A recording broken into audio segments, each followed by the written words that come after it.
I wanted to provide you with a few examples on your factoring of trinomials. And this is Miss W here. So I know that I'm going to have two factors. So this is my trinomial I'm factoring. And remember, I'm looking to this sign, the last sign. If it's a positive, both signs have to be the same. What sign is it? I look to the left, it's a minus. So both of the signs in the factoring brackets, parentheses, have to be minus. I know my variable's an x. I'm going to have x minus and x minus.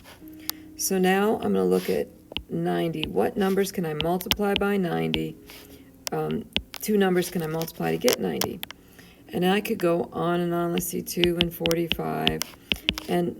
But when I add them, I want them to equal a negative 19.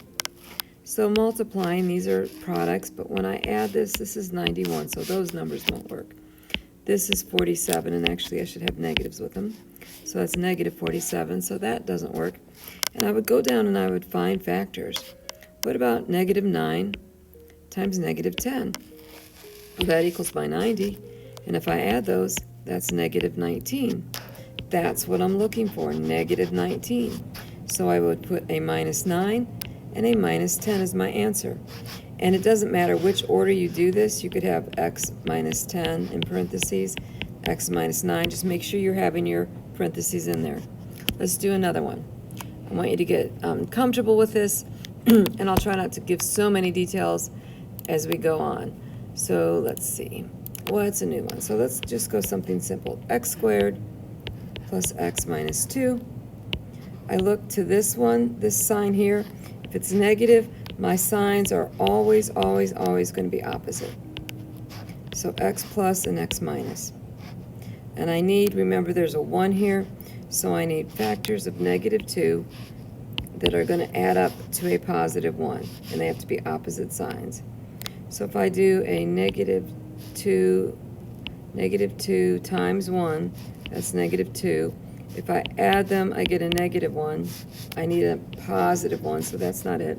So let's just reverse it. Let's go a positive 2 and a negative 1. Multiplying, I get a negative 2.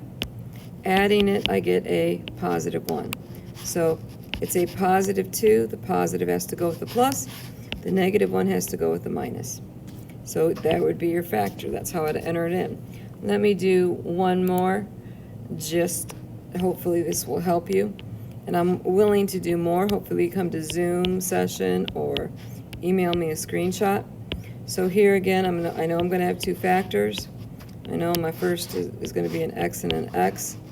So I look to this sign, it's positive. So they're both going to be negative or both going to be positive. How do I know? I look to the left. Those are both minuses. So both minuses. So factors of 16 that are both going to be negative that add up to negative 10. Well, negative 4 and negative 4, that's negative 8, so that does not work. 2 and 8, right? Negative 2, negative 8. If I add that, that's negative 10. Yep, so it doesn't matter if I put the 2 or 8 first, as long as I have them in my parentheses. Hopefully this helps.